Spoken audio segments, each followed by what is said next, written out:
Alright guys, welcome back. We are up to APUSH topic 5.4, the Compromise of 1850. And I'll go ahead and warn you, this is a big topic, and so, yeah, strap in. We got a lot of ground to cover in 5.4.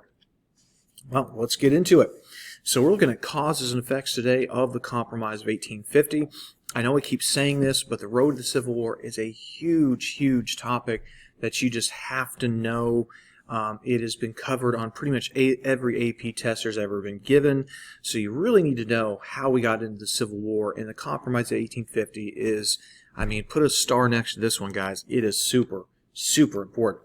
Alright, so our first concept is something called popular sovereignty. Make sure you understand this. It's a big one.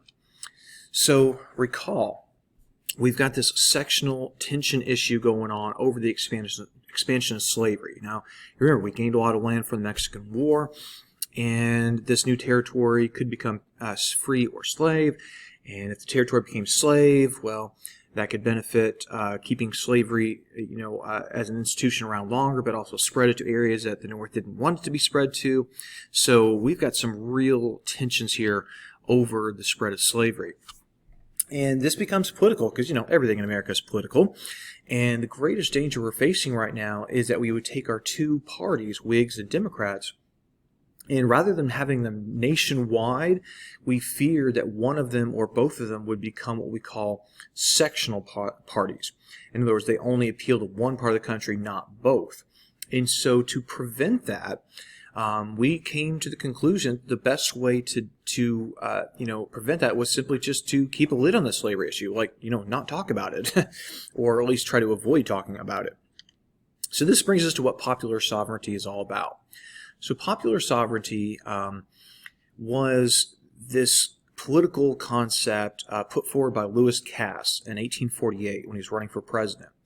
And the idea was, rather than having the national government, Congress, determining where slavery can be or can't be, leave it up to the people in those new territories. Leave it up to the people in those states to decide for themselves whether or not they want slavery. This has a certain appeal to it because it sounds very democratic, right? People get to decide. Plus, it avoids those knockdown, drag-out fights in Congress over who gets to have slavery, who doesn't. You just leave it up to the people. Popular sovereignty. That was the plan. And people are going to hold on to this idea, all the way up until Fort Sumter is fired upon in 1861. Let's get into our new political party called the Free Soil Movement, or Free Soil Party. And so free soil as a concept comes from this idea that the land out west should be free, not like free of charge, but like free of slavery. Free soil, free speech, free labor, and free men was the slogan of this movement. And the reason they disliked slavery, it's not just a moral thing for them, it was economics. That the free soilers feared that they couldn't compete against slavery economically. They would always be at a disadvantage. And so therefore they didn't want slavery heading west, because that then would basically shut the door to Western settlement of free white laborers from the east. And so they formed their own political party, again called the Free Soil Party, or we'll just call them Free Soilers for short. And this is obviously a northern-only party. You're not going to see any Free Soilers in the South. They would have been extremely enthusiastic about the Wilmot Proviso that never did become law. And they want free homesteads out west so that we can get lots of free white laborers out west to build these farms up. And we don't want slavery out there because then those farmers would be at a big disadvantage. And if you look at 1848, that election where popular sovereignty was kind of, being born, you'll notice we still have national parties, right? We have Whigs winning the North and the South. We have Democrats winning in the North and the South. We also have a pretty decent showing from the Free Soil Party, led by former President Martin Van Buren. They're not going to get any electoral votes, but they get 10% of the popular vote, which is, pretty decent for a third-party candidate. All right, let's go to California. Now, if you recall, we'd gotten California from the Mexican War in 1848, and that same year, guess what? gold is discovered. And when gold is discovered at Sutter's Mill, which is on the map right here, Sutter's Mill, you can see not too far away from Sacramento, so kind of in the foothills of the Sierra Nevada. When that is discovered, you're not going to keep that secret for very long. I mean, people rush in, and it's going to blow the lid off the slavery issue across America. Let's try to figure out why. So as more and more people flood into California, the population is going to swell. And of course, eventually, California is not going to be a territory any longer. It's going to become a state with all those new settlers. And you can see all the little gold mines popping up left and right. You've got the sea route from San Francisco around South America to the east coast of America. It's just, cities popping up, settlements popping up left and right. Now, with this mass influx of people, the small territorial government of California is overwhelmed. They really, frankly, can't maintain law and order.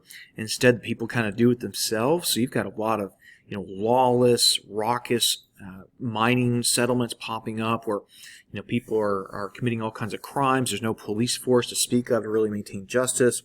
And so it was decided that we need to speed up this whole statehood process. If California becomes a state, they'll have more authority on the local level to deal with any instability and crime going on in California. And so President Zachary Taylor, who is from a slave state, encouraged California to go ahead and draft up a constitution, apply for statehood, and we'll let you in. The big question, though, is, would California become a slave or free state? That's the big issue. And you remember, we gained California in the Mexican War. The Mexican War, from the Southern perspective, was a war that would allow the South to expand slavery. And so why not California, right? Why not expand slavery all the way to the West Coast? But the new constitution of this new state explicitly prohibited slavery, which angered Southerners. They're like, wait a minute, that's not cool. I thought we were going to spread slavery. And that is dangerous to the South because it could set a precedent, right? A precedent that other territories gained in the Mexican Cession might also be free. And all of a sudden the South is thinking, well, why did we even fight this war in the first place? Why did Southerners go fight and die if they're not going to see any rewards in the form of new slave territory? What if all of this was closed off to slavery? Then slavery would be permanently, basically, stuck right here with no place to expand. And from the Southern perspective, they're always looking to expand slavery because they fear if they don't, eventually it will die. You had to grow to survive. Now, another cause of sectional tension would be the Underground Railroad, which I know you guys have learned about many times. This is, of course, a metaphorical railroad where you would have railroad stations, which were basically safe homes and safe places for runaway slaves. You have passengers on this railroad, which, of course, would be the runaway slaves themselves. And then you have railroad conductors, who are people who are going to help both white and black abolitionists who are going to help these slaves get out of the South, and with the goal of getting all the way to Canada. It's not enough to stay in the North because you don't want to be extradited. You want to go all the way to Canada where slavery is illegal. So that's the goal. You got to get all the way up to the North. And of course, there's Harriet Tubman. We all know about her. She's a pretty famous member of the Underground Railroad. People nicknamed her Moses because she's leading slaves out of bondage and into the promised land, which I guess in this case is Canada. And there you go. There's been talk about putting her on the $20 bill. So far, that hasn't happened. That's kind of stalled with everything else that's been going on. I guess it's not seen as a big priority any longer, but one day, perhaps, she will be on the $20 bill. Now, how would this increase the sectional tensions? Well, of course, the South cries foul. Like, wait a minute.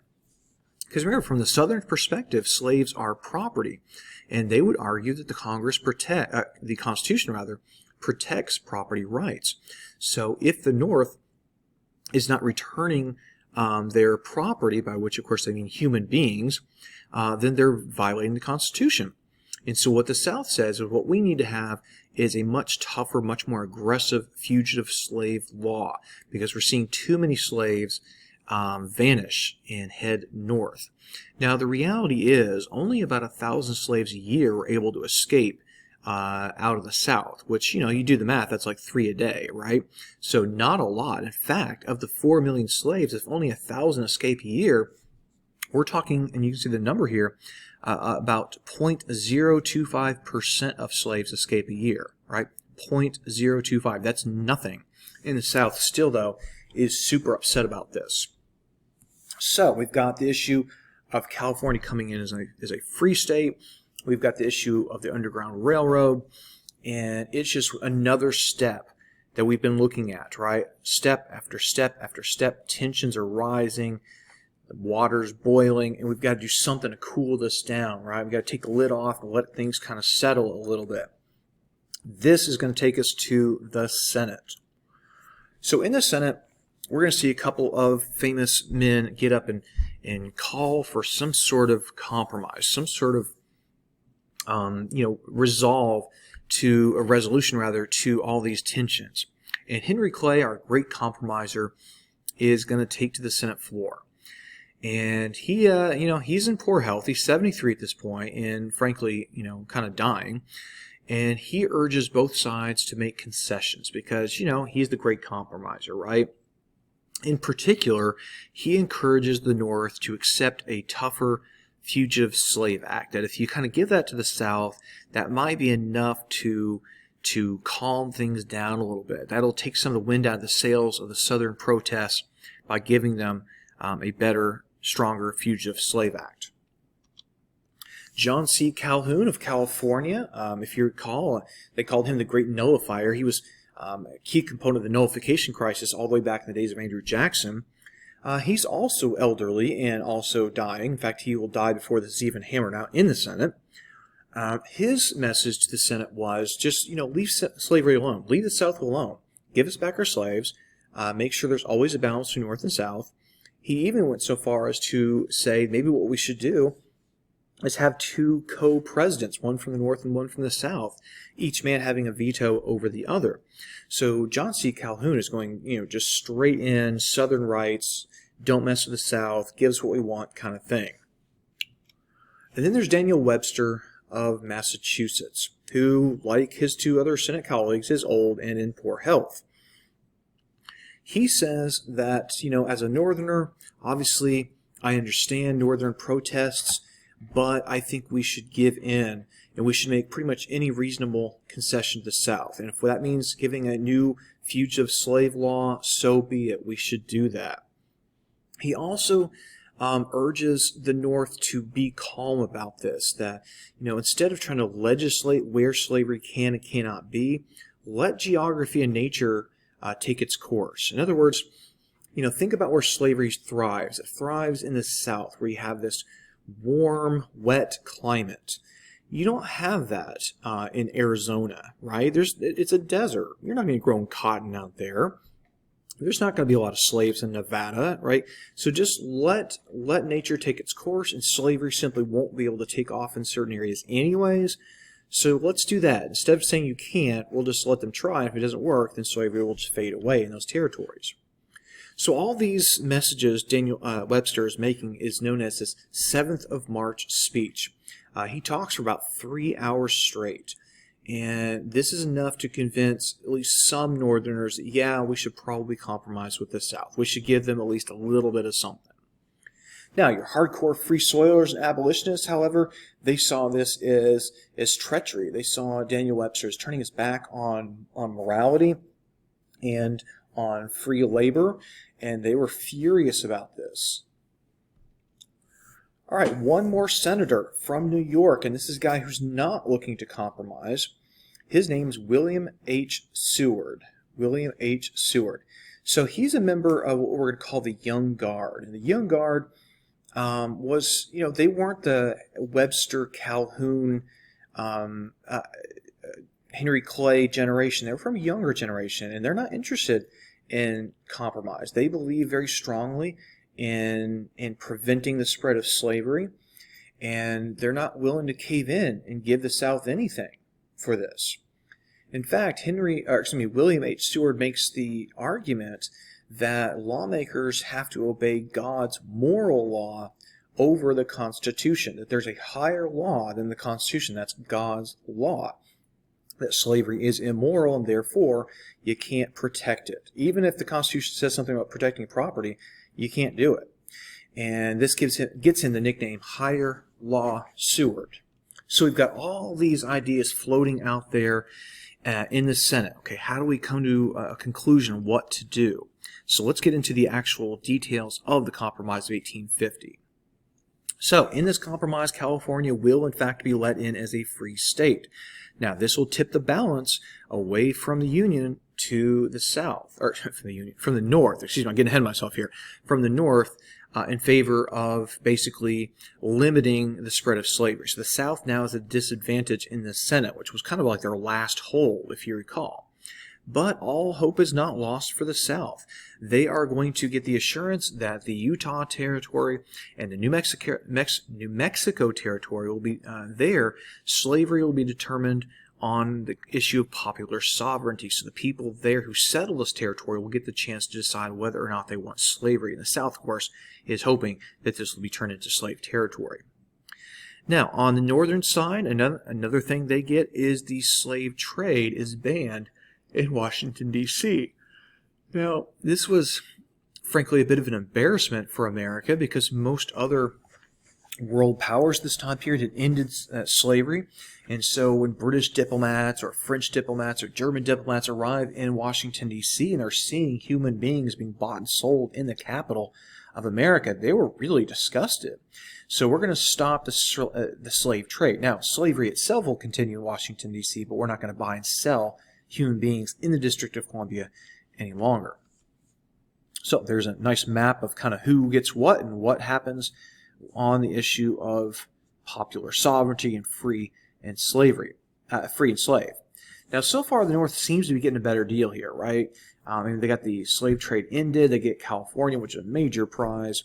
So we've got to give something to the South to let them sort of accept this compromise. And that something is the Fugitive Slave Law of 1850. So this is a law that's going to generate intense opposition in the North, as we're going to talk about in a second. It is going to really strengthen efforts to return runaway slaves to the South. For example, slaves who are running away, if they're accused of being a runaway slave anyways, they can't testify on their own behalf. They can't have a jury trial. Instead, their fate as to whether or not they truly are a runaway slave is going to be determined by a federal commissioner. Now, why is that a big deal? Well, here's how this is going to work. The federal commissioner, when he hears the case of this potential runaway slave, he will get $5 in payment if it's determined that this person is not a runaway slave and it should be freed. He'll be paid $10 if he decides that this person is in fact a runaway slave and is returned to the South. So you can definitely tell which way a federal commissioner is going to vote. He's going to get double the pay for sending people southward. Furthermore, in this slave law, guys, the North is informed that if you assist a runaway slave, you could be fined or maybe even imprisoned. So think about this for a moment. If I live in, say, Massachusetts, and slavery is illegal, has been illegal for, decades and decades, I am now going to get in trouble for helping a slave run away when there's not even slavery in my state? How can they be a slave if they're not in a slave state, would be my question. And so Northerners are furious about this. In fact, a lot of them refuse to follow it. They're like, yeah, we're not actually going to do that. We're just going to keep on doing what we're doing. And the South was furious about that. Like, how dare you not live up to your promise of returning runaway slaves? So this is the point where a lot of Americans in the North who had frankly been kind of ambivalent, just like, whatever, about the issue of slavery, because, slavery wasn't a thing in the North. This is the moment where a lot of them actually join up with the anti-slavery movement. Like, this is now personal. It's like right here in my own backyard, and I don't like that. And the South is winning no friends from this fugitive slave law. They're making a lot of enemies of people in the North who had not really been sympathetic to abolitionism, but now they're thinking about it. All right, I know that was a lot of information, guys, I threw at you. That's a ton, I get it. But the Compromise of 1850 is a major, major, major moment.